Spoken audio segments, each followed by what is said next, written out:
24. His mood swings. Lavanya's POV. The pain spreading across my body was absolutely draining. As I tried to pull myself away from the pillow, my elbow brushed against the bed sheet, sending a sharp jolt of pain through me. Ah! I cried out in agony. Lavanya? A concerned voice reached me, and I opened my eyes wide to find him sitting on the bed in front of me, near my calves, gazing at me with a mixture of worry and confusion. Oh, am I on his bed? What did just happen? I muttered, still trying to piece together the situation. I think you fell down the stairs, he guessed, his gaze flicking to my elbow. Are you hurt? Hurt? Of course I am, thanks to you. This is all your fault, I grumbled, my frustration bubbling over. What? You can't be serious, he exclaimed. How could I have known you were going on a suicide mission just because I left you alone for a bit? You made me angry, I retorted. Angry? Seriously? Yes. Elaborate, Miss Lavanya Verma. How the hell did I make you angry? You said something inappropriate. What? When? He frowned, genuinely puzzled. Oh, now he's acting innocent? When I came into your room, when you were sleeping, and when I asked you not to leave me alone down there? I tried to jog his memory. I still don't get it, he said, shaking his head, clearly lost. How could he forget? Fine, I sighed, dismissing the argument. I tried to sit up, but the pain was unbearable. The back of my head throbbed, my right elbow ached, and my legs felt too weak to move. Stay where you are, he ordered. Just shut up, I snapped before I could stop myself, immediately regretting it the moment my eyes met his. Oh no. His eyes were burning with anger, his jaw clenched, his nostrils flaring like a dragon about to strike. His face was flushed, and for a moment he looked like a monster. I blinked rapidly, swallowing hard, horrified by what I had just said. Oh my God, Lavanya, what did you do? My inner voice trembled. How dare, he began, his tone low and aggressive, but I quickly cut him off. Sorry, I'm really sorry. He blinked, looking away for a moment. I didn't mean it. Sorry. Please forgive me, I said, softening my voice and gazing at the right side of his face. Slowly his expression softened. Thank God. He glanced back at me from the corner of his eyes. You're really lucky, love, he said in a cold voice that sent a shiver down my spine. If you were anyone else, I would have killed you by now. I lowered my gaze to my hands, avoiding eye contact, feeling the fear creep in. How did you fall, by the way? He asked, his tone returning to its usual bossy edge. I looked up at him, trying to recall the events. How did I fall? I'm not sure, I began. I was rushing down the stairs. One of my feet slipped and I lost my balance. My head hit the wall. And then everything happened so fast. I paused, massaging my head and elbow. I think I was trying to regain my balance with my hands, and maybe that's why my elbows hit the staircase so hard. After that, I don't remember anything. I finished my explanation slowly, still rubbing the sore spots. Are you hurt? He moved closer, reaching for the back of my head with his left hand, gently stroking his fingers over the area. You're not bleeding, but I can feel some swelling here, he said as he examined the spot. I couldn't help but watch him, towering over me, my gaze fixed on his well-defined torso. Stop him, he's touching you. Why aren't you stopping him? Stop him now, my inner voice scolded me. Your elbow is badly bruised, but there's no open wound, he remarked, carefully lifting my arm and inspecting it. Wait here, I'll be back. He left, and that was when I realized I had zoned out.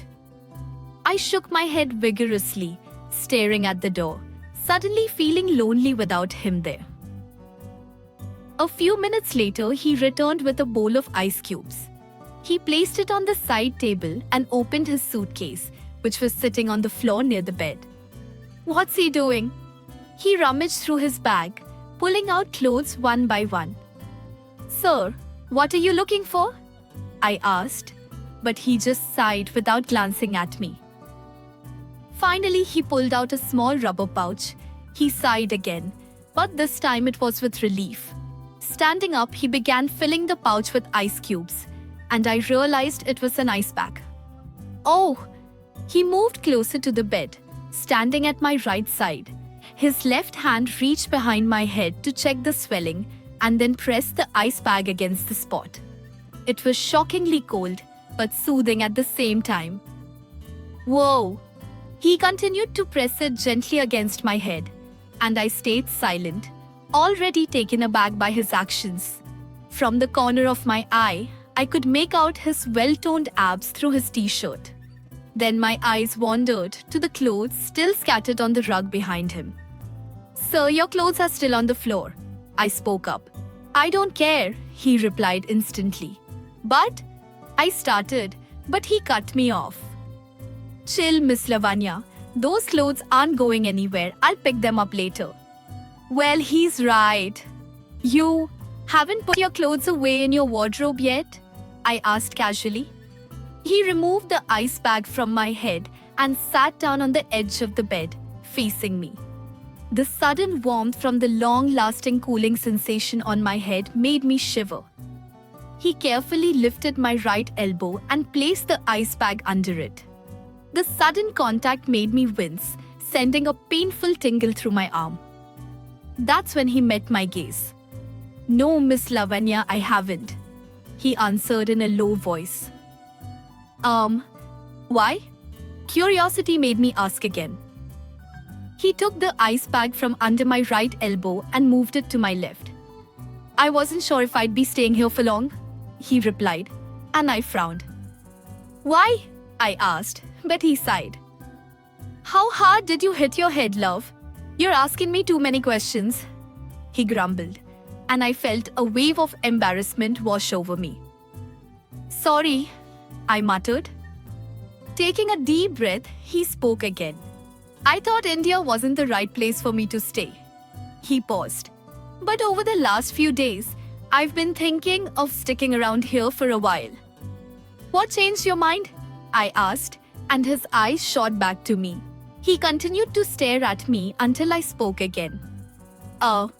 You can unpack now and settle in, since you finally decided to stay.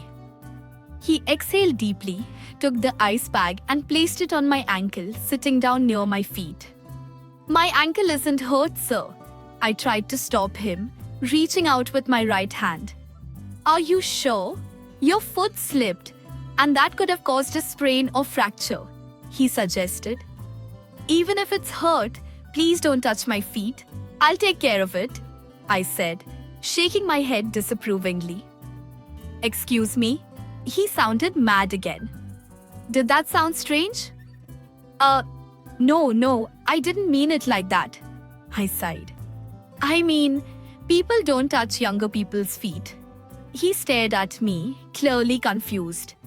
When we take someone's blessing, we touch their feet, and only younger people do that, I explained, and he raised his eyebrows. Well then, there shouldn't be a problem with me touching your feet. After all, you never told me your age, and I think I'm younger than you, he said smartly, placing the ice bag on my ankle. In a jerk, I bent my knees and pulled my feet away from him. He smirked at me as he glared. I'm 22, I said in a low voice, avoiding his gaze and wrapping my arms around my bent legs. His smirk widened. And I'm 26, so technically, you should take my blessings by touching my feet, he chuckled. I don't think so. I didn't respond to that. Instead, I lowered my head and stared at my feet. After a few moments of silence, I spoke again. I should go downstairs. I shifted in position to get up, but he grabbed my left foot with his right hand, catching me off guard.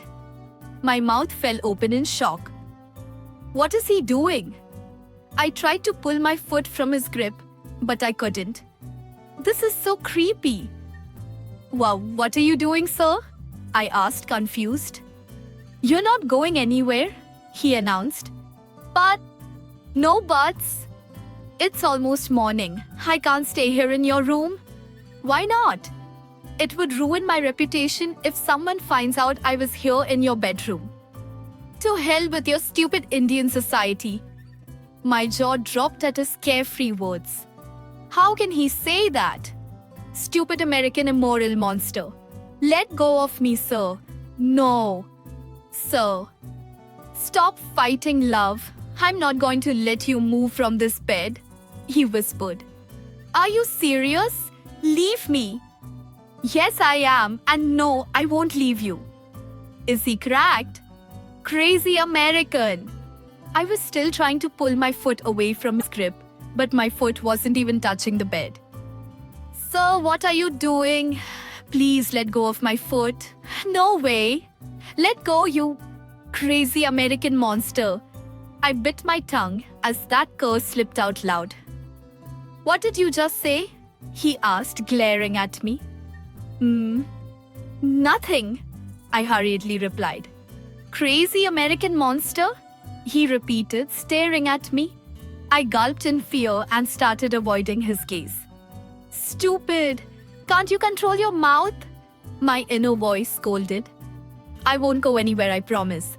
Please leave my foot, sir. I said, my tone defeated and nervous, trying to divert his attention since arguing with him seemed pointless. Good. He slowly placed my foot back on the bed. I just need my phone, it's downstairs. I need to call my friend. He'll bring me the keys from the mechanic so I can get into my apartment. Why bother your friend? We'll go and get the keys ourselves, he suggested. No, it's actually on his way, and the Indian stores don't open until 9 o'clock. Going there and coming back will take too much time, and we'll both be late for work. I think I should just wait for my keys and then head to the office. Okay, I'll get your phone, don't move, he said, pointing his index finger at me before leaving the room. A few minutes later, he returned with my phone in his right hand, handing it to me while he started putting his clothes back into his bag. I dialed a number and waited for the person to pick up. Glancing at the clock, I saw it was only 5:45 a.m. He must be asleep. After a few rings, a voice came from the phone. Lavanya? Hello, Virat sir. Sorry to disturb you, but... I started. But before I could finish, my phone slipped from my hand. I turned to the right to see what had happened, only to find something completely unexpected. My phone was in Mr. Dawson's hand, and he was switching it off. He had snatched it away from me, and I was too shocked to say or do anything.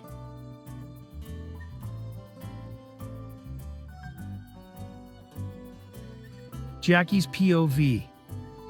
I went downstairs to fetch her phone, which had been left on the tea table.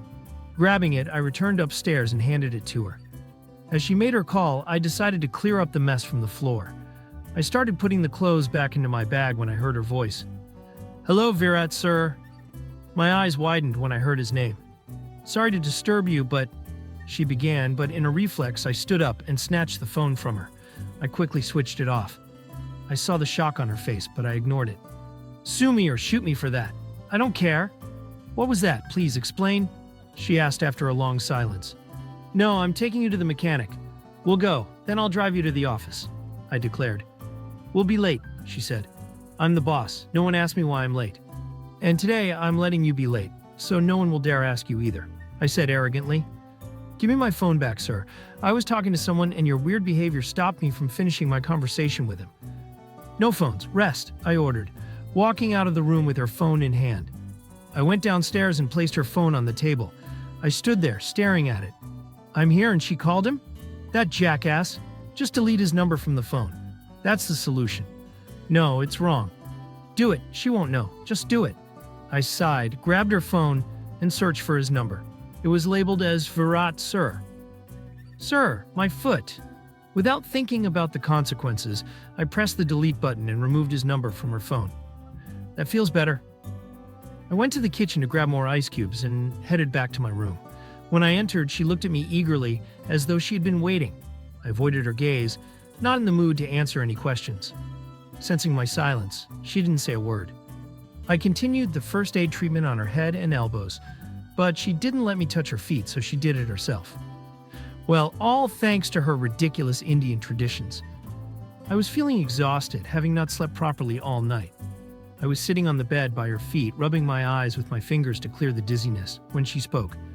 "Sir?" I replied, my voice thick with fatigue. "I think you should sleep for a bit. You look very tired," she suggested. "No, I'm fine," I lied. "Sir, please, I know I shouldn't have disturbed you like that. I'm sorry, please rest. I'll feel less guilty." I turned to look at her. She looked so innocent and cute, but there was a hint of naughtiness in me as well. "Thank you so much," I said, leaning back against the bed where I was sitting. Now her feet were pointed toward my hip. "Oh, this feels so good and relaxing," I murmured, feeling like I was in heaven as my back straightened. Clearing her throat, she spoke again. "I didn't mean here," I smiled to myself. I knew that was coming. "Welcome back to hell, Jackie." I turned to glare at her with a smirk. She just gulped and pulled her feet closer to her, wrapping her arms around her knees. "I think I should go downstairs," she said, and made a move to get off the bed. But I reached out, grabbed her left hand with my right, and pulled her back toward me. Before I knew it, she had fallen back onto the bed into my arms. "Ah!" She let out a small sound, the same one as before. Her left side was on the bed, and my arm was between us, so she was facing me. Her face was close to my chest, her eyes tightly shut.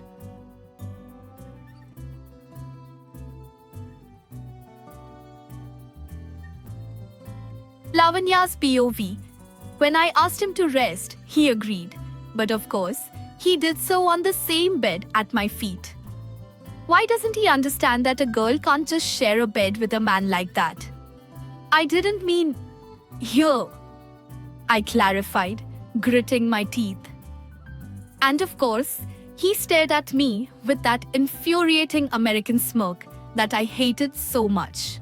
I wanted to throw a pillow at his face with such force that he'd never dare to smirk again. But I controlled my anger. "He's American, Lavanya. Why do you expect him to understand our culture?" My inner voice reminded me to ignore his reckless audacity. I took a deep breath and spoke with an understanding tone. "I think I should go downstairs," I said, quickly trying to get up from the bed. But just as I was about to stand, he jerked me by the left hand and the rug beneath my feet slipped. I bumped right back onto the bed. "Ah!" The scream escaped my mouth. My left elbow flared with pain, and I squeezed my eyes shut, trying to block out the agony. I felt warmth surrounding my body and something hard pressing against my left side. I opened my eyes and saw a grey t-shirt in front of me. Slowly, I looked upward and found Mr. Dawson staring down at me. In a panic, I tried to shift back, but the object under me became an obstacle. Then, I realized it wasn't an object, it was his arm. "Oh my God!" Frantically, I pushed myself up from the bed, but his left arm locked around my right side, pulling me closer to him. Despite my best efforts to avoid contact, I inadvertently pushed against his chest as I tried to get away. "No, Mr. Dawson, leave me!" I gasped, not looking at him, still pushing him away. "Look at me, love," he whispered, and I shuddered. "Please leave me, Mr. Dawson," I pleaded again, avoiding his gaze. "No," he responded in his husky tone, causing me to gulp and breathe faster. "Please, please," I begged, closing my eyes. "Why aren't you looking at me?" he asked, sounding frustrated. "I have no interest in looking at you. Please let go of me," I shouted, blinking rapidly as his chest was directly in front of me. I couldn't look anywhere else because his massive body was blocking my view. Suddenly, I felt his arm tighten around me, pulling me closer. My nose bumped against his hard chest muscle. No, let me go, sir, please, I cried out. Shh, he hissed, pressing me harder against him. With shock, I looked up, trying to avoid burying my face in his chest, and our eyes locked. He was looking at me the same way he had in my nightmare. No, no, no. Is my nightmare coming true? Is he going to... No. My breath caught as he leaned closer to me. This can't be happening. He won't do that to me. He just can't. He moved closer and closer until his lips were only an inch away. I gasped, closed my eyes, and heard him speak in a very seductive tone. He paused. Love? The two words made my eyes go wide. This is impossible. Am I still dreaming? He sighed, his warm breath brushing against my face and blowing my hair away. Then he finished his sentence saying, I love scaring you, love.